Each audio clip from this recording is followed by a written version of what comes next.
नमस्कार मंडळी, मी सायली. माझ्या यूट्यूब चॅनलवर पुन्हा एकदा सगळ्यांचं मनपूर्वक स्वागत आहे. आज आपण सोलापुरी पारंपरिक पद्धतीने भोगीची भाजी बनवणार आहे. ही भाजीला वेगवेगळ्या भागात वेगवेगळ्या नावाने बोललं जातं.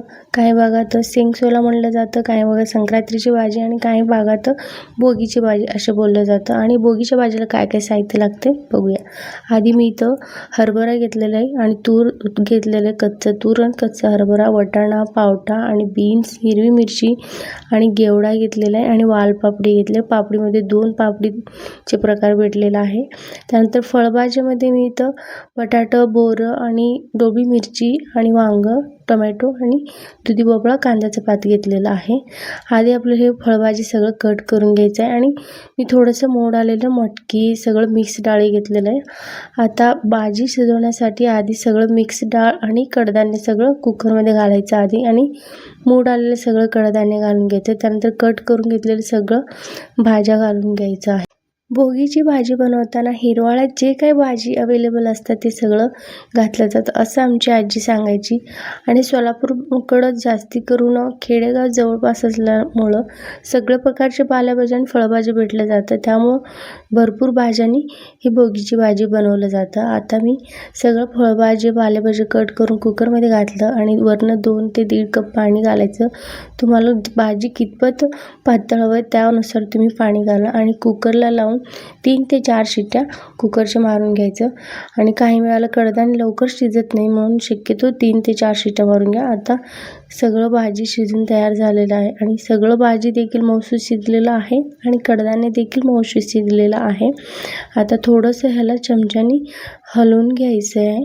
त्यानंतर ह्याला फोडणी द्यायची. फोडणी देण्यासाठी मी इथे एक वाटण बनवते. हिरवी मिरची, कढीपत्ता, लसूण, जिरं, अजवाईन घालायचं. त्यानंतर कोथिंबिरीचे देठं असतात ना ते घालायचं आणि कोथिंबीर घालायचं. मिक्सरला बारीक वाटून घ्यायचं आहे, चटणी करून घ्यायची. अशा पद्धतीने आपल्याला वाटण बनवून घ्यायचं. एकदम बारीक पण वाटायचं नाही, थोडंसं जाडसर ठेवायचं आहे. आता कढईत 2 ते 3 पळीभर तेल गरम करायचं.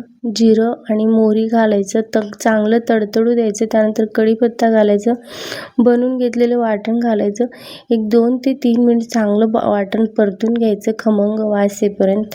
त्यानंतर घरातलं घरगुती मसाला मी गरम मसाला घातलेला आहे आणि त्यानंतर शिजून घेतलेलं भाजी घालायचं आहे आणि सगळं चांगलं मिक्स करून घ्यायचं आहे. आता तुम्हाला भाजी जरा पातळच हवं असेल ना, ह्या स्टेजला तुम्ही थोडंसं गरम पाणी घालू शकता.